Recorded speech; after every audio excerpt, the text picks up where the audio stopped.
You start from the back, the start, yeah, pretty good. And then you get to the end of your journey at the front of the car. What the hell just happened? Yes, these things are rocket ships, but the two different engines in these, well, look, chalk and cheese in terms of reliability. Are you ready for some performance car blasphemy? You're probably thinking that is one of the most underrated performance cars money can buy.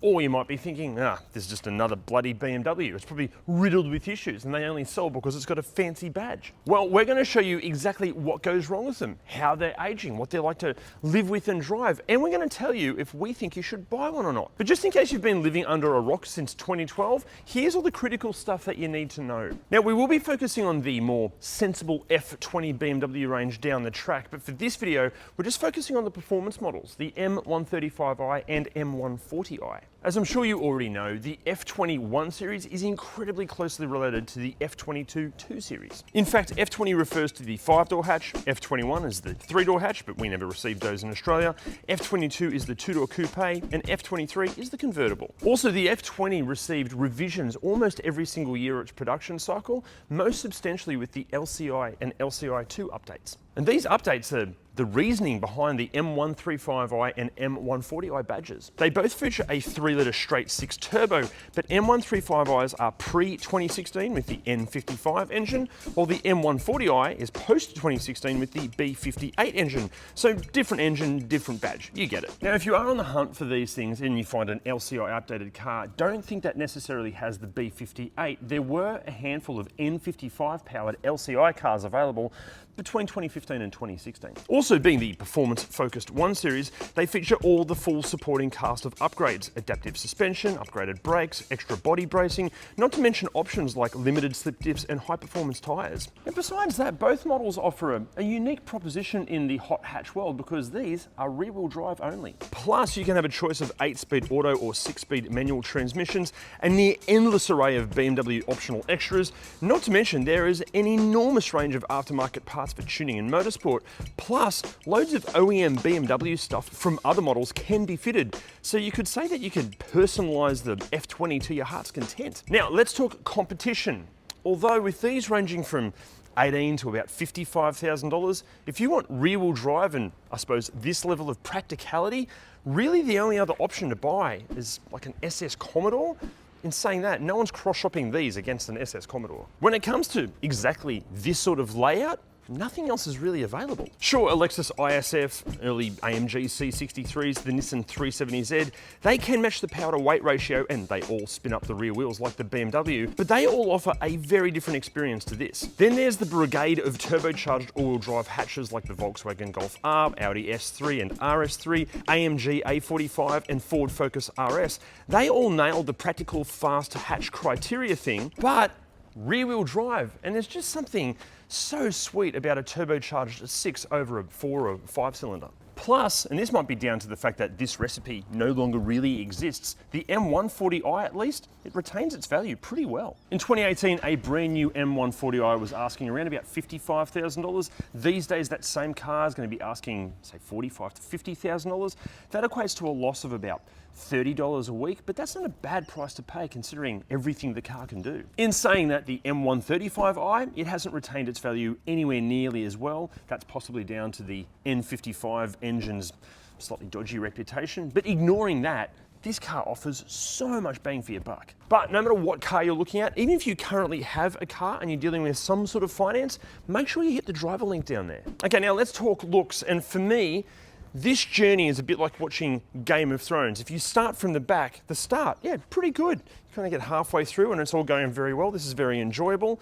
And then you get to the end of your journey at the front of the car, and it's like, what the hell just happened? Now, a French designer called Nico Huet designed this car, and I can't help but feel maybe he enjoyed a few too many glasses of Bordeaux's best when designing it, because I feel like the pen got a little bit droopy, especially around the headlight area. Luckily, the LCI update improved the looks, at least from the front. You know why? because an Aussie designed it. That's right, our very own Calvin Look penned the LCI cars, and according to an interview, he draws inspiration from listening to Nickelback. That's maybe why they look more aggressive. He was just really angry at what a shit band they are.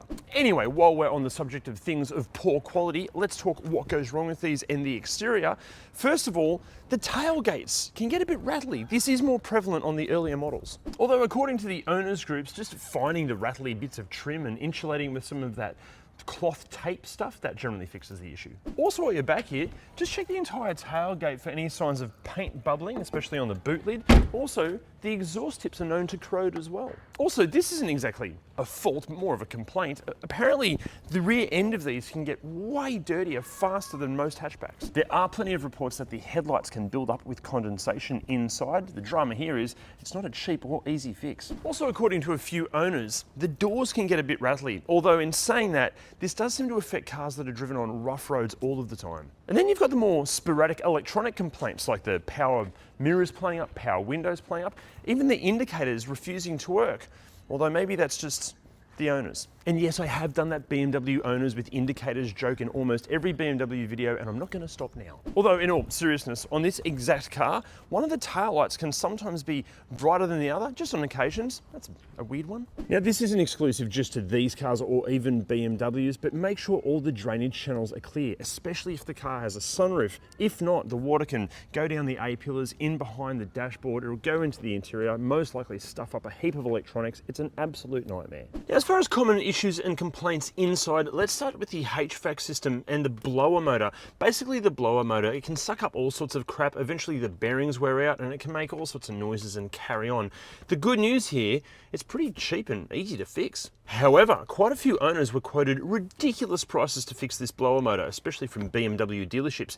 If you have one of these, make sure you do your homework on any of these, even simple repairs, because quite often some unscrupulous characters will try to rip you off. Another fault that's popping up, the little numbered buttons here, some of them are starting to crack a little bit. Also, there are reports of the steering column clanking or getting a bit rattly, although by now they should have been fixed under warranty. There are a few sporadic reports of random electronic issues, but we wouldn't say they're so common that they even really deserve to be mentioned at all. Just if you're in the market, push every button, make sure everything works properly. Also, a few owners complained that they felt the interior materials just aren't up to scratch, especially for something wearing a premium badge. But you've got to remember, this is based on the base spec BMW, cut it some slack.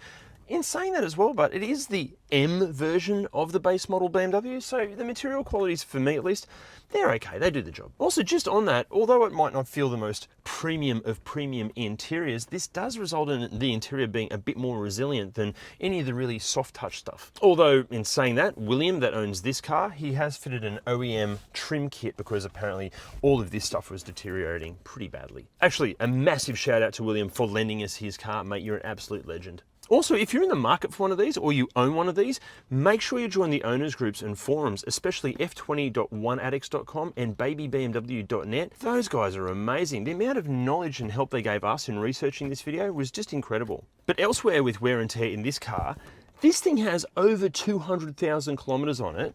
And inside, you would never know. Like, the door cards are in great shape. The leather, okay, it's getting a little bit on the firm side, but pretty good for 200,000 Ks. No scratches, center console looks good. All this plastic, there's, okay, a little bit of a scratch there, but that's being very picky. I can't believe this has got 200,000 Ks on it. The interior feels great. Now, as far as the interior comfort and ergonomics go, let's go to positives first. Ergonomics wise, so great. Loads of adjustability in the steering wheel, in the seat. So getting the steering wheel in position is great. There's these small things I love as well. Like there's almost a cutout here. So when you're driving, getting your hand on the gear stick, it flows nicely through the center console. And the pedal placement for heeling and towing, absolutely brilliant. Although there's an issue going on here, but we'll cover that when we get to the driving section. And another issue, and I found this with the M140i as well, I personally just can't get totally comfortable in the seats. The actual lateral support's good, but there's like gaps between my hamstring and the bottom of the seat. I can't kind of get like cradled enough in here. You can sit nice and low, which is fantastic. A lot of other manufacturers could take a lead from BMW because the seating position height is spot on, but the actual seat, Yeah, maybe it's just me. I am oddly shaped. As far as the overall design goes, the LCI update did improve a few things, but I think fundamentally the design just works. Plus, the range of optional extras available for these interiors, you can personalize the interior to your heart's content. It's actually verging on the ridiculous of what you can do in here. And this level of incredible personalization also extends to what equipment you can get. It does vary between pre and post LCI updated cars, but here's a fun fact.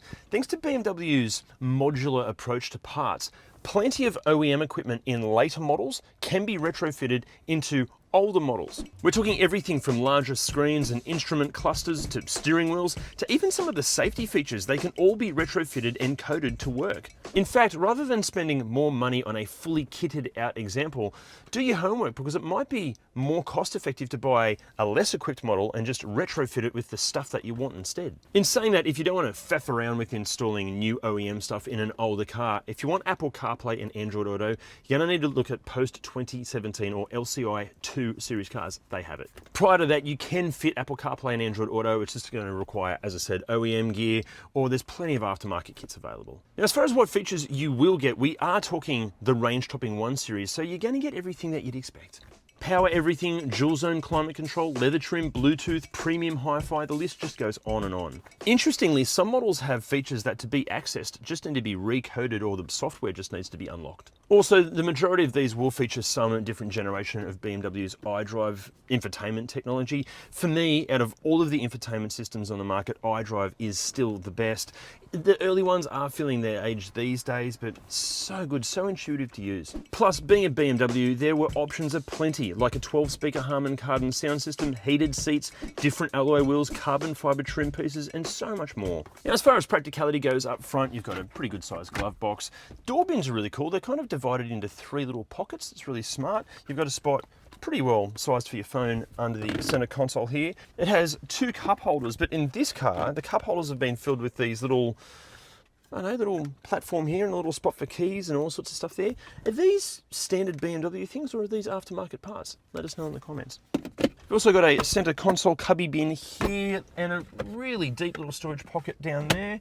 And I think that's it for practicality up front. On the subject of small but powerful things, I'm exactly 41 centimeters taller than Danny DeVito. This is in my driving position, and I tell you what, you'd have to be Danny DeVito to be comfy in here, because don't be fooled by the fact it's a 5-door hatch.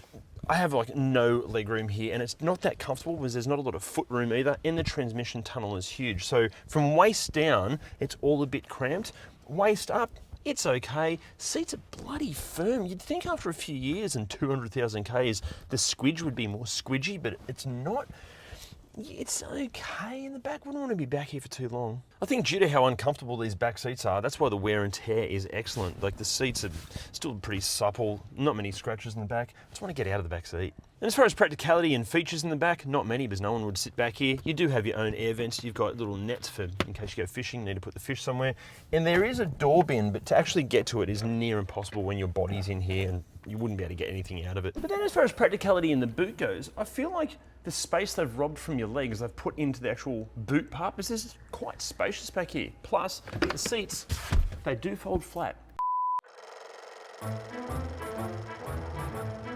In the whimsical realm of these two protagonists, not only did BMW equip such delicacies as 6 airbags, ABS, traction and stability control, they also unveiled a suite of safety innovations, including the enchanting driving assistant technology with lane departure warning, collision warning and BMW's attention assistant.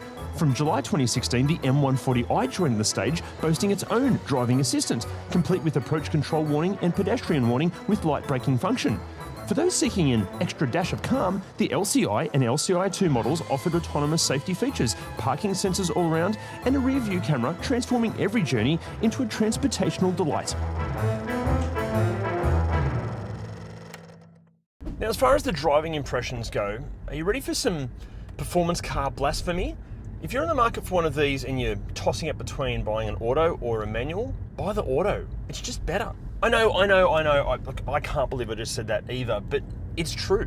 And okay, yes, with a short shift kit or maybe a few mods, the shift feel can improve, but in stock form, it just feels like an afterthought.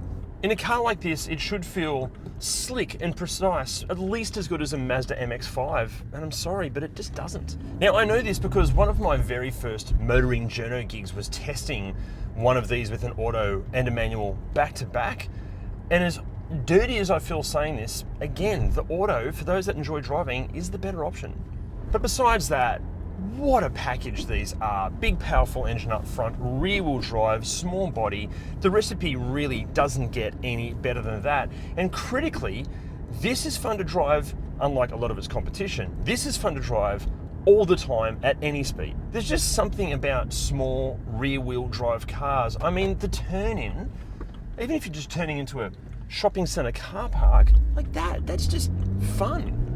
However, it's not all perfect news. Quite a few owners have complained that a lot of the suspension bushes can wear prematurely, and that will have an impact on your driving experience. Just listen out for any rattling or creaking, or if the car just feels sketchy at all. Also, this is such a great amount of power for a car this size. Although another big issue with these is just keeping your license intact. Also, another issue with these, the cost of OEM parts can be insane, including the cost of wiper blades. Luckily, WiperTech will have your back. Simply hit the WiperTech link down there to get 15% off and free express shipping on some of the best wiper blades we've ever used, and they're so easy to order and so easy to fit. And apparently, plenty of you agree. Plus, they wipe better than these things can do skids, and I tell you what, these things, they can do skids. Also, another complaint from owners, plenty have complained of rattling and squeaking due to the plastics getting brittle over time. This car has over 200,000 Ks on it. Okay, there are a couple of little rattles here and there, but nothing major. And anyway, if you want to shut the rattles up, just feed on some power, because this engine sounds incredible. Also, another problem, with the reputation that these N55 engines have, I'm just acutely aware of any strange noises or detecting how the power comes on if it's nice and smooth. And that does detract from just how enjoyable these can be. Actually, just on the mechanical stuff, there are some vicious rumors out there. Are they true? Well, I can't tell you because I'm not a qualified mechanic, but Jim is. I'll start with the M135i, which has the N55. Look, typical for any BMW with this engine in it, at about 100,000 Ks, they're just going to be leaking oil all over the place. Sump gasket leaks, the oil filter housing and the oil cooler, they leak, and the valve cover leaks. That's probably the main one. Now, if you've got that valve cover off, doing a gasket on it, check that it's actually square, because in some cases you need to replace the whole valve cover as well. And while you have that off, have a good look at the breather system and the PCV system. And it's also a good idea while you're in there, you may as well do the ignition coils and spark plugs, because they're a fairly common problem too. So there's a lot to do at the top there. Just do it all in one go. The drive belt on these can be an issue as well. Now, typically the oil leak from the oil filter housing leaks onto that belt, and when the oil gets in the belt, it just becomes soft and it can shred. And when it shreds, it can actually cause a lot of collateral damage when it falls apart. So keep an eye on that belt. The other issue with that belt is the tensioner itself the bolt can break off and the whole thing just falls apart. Not really much you can do to see that coming. If it's a good idea, maybe at 100,000 Ks, just to put a new tensioner on it. Now, the cooling systems, the coolant expansion tank on these, very common problem. It is actually pretty simple and inexpensive to fix. It's quite easy to change. The thermostats and water pumps, however, they are also very problematic. Sometimes they leak and sometimes the pump just stops pumping. They're not cheap and easy to change, but you do need to be on it. If you've got a water pump issue in these, they overheat easily, and that quite often causes a head gasket issue, and then you're talking big bucks to fix it. Now, with these also, you are likely at some point to see a charge pipe split or fall off, especially the ones that are modded running higher boost. The good thing with that is there are plenty of upgrades available for that. Now, the M140i with a B58, look, what a huge improvement over its predecessor in terms of cooling system and oil leaks and just general reliability, way better, and capable of huge horsepower too. Although it isn't perfect. They do occasionally have issues with their ignition coils, but I should point out that's not unique to BMWs. All cars have that. The early versions of the B58 in these, they did have a few issues with their injectors, but later versions, totally fine. Now, the cooling systems in these are typical modern Euro, very complex, and everything is made of plastic, and we know that they do not age well. Now that's not necessarily BMW's fault. Now plastic and cooling systems with the heat cycles, it just doesn't age well. Another issue we have seen, this is where the oil filter just crushes in on itself, and then you have oil pressure issues, and that can have dire consequences on the engine. But that seems to be more common in poorly serviced vehicles and ones with really shitty quality filters. If you're doing any servicing on it, make sure that that oil filter is a good quality one. Now, the timing chains on these things, they are at the rear of the engine, and thankfully BMWs have never had any issues with timing chains. Oh wait, sorry. BMWs have always had issues with timing chains, and to be honest, I suspect these will too. Surely, it's just a matter of time. Now the transmissions in both of these, the manual, it's okay, it's not unreliable, and you're likely to have more issues with the clutch and the dual mass flywheel before the gearbox actually breaks, unless it's been driven like a dickhead. The auto in these, it's the classic 8HP by ZF. It is an excellent gearbox, very, very tolerant of being abused, but they are generally very reliable. Now with both of these, please ignore any condition-based servicing. Sometimes those recommendations stretch the servicing out to 25,000 Ks. Look, that is just madness. If you have one and you're planning on keeping it, or even if you're not, do the next person a favour. Just do the servicing every 10,000 Ks. It really does make a huge difference in these. Arguably, one of the biggest problems you're likely to have is probably from the previous owner. Did the previous owner do a bunch of shitty mods? Did he drive it like a dickhead? And just has it been neglected? They are all things that happen quite often with these. So after all of that, should you buy one? Let's start with the M135i. As appealing as the package is, it is far from a perfect car. The N55 engine requires fastidious levels of maintenance and attention, not to mention equal levels of finance and patience. If you're like William that owns this one and you plan on upgrading all the troublesome parts and you're completely aware of the commitment that you're signing up to, yeah, buy one, but you've been warned. This is the car version of a very high maintenance partner. I'm sure they're loads of fun, but at what cost? As for the M140i, obviously time will tell if the B58 is reliable in the long term, but even if it isn't, you're going to have an absolute ball before it breaks down. In fact, you know what, I'm going to go out on a bit of a limb here. I'm predicting that an ultra low kilometre, mint condition M140i might just be a future classic.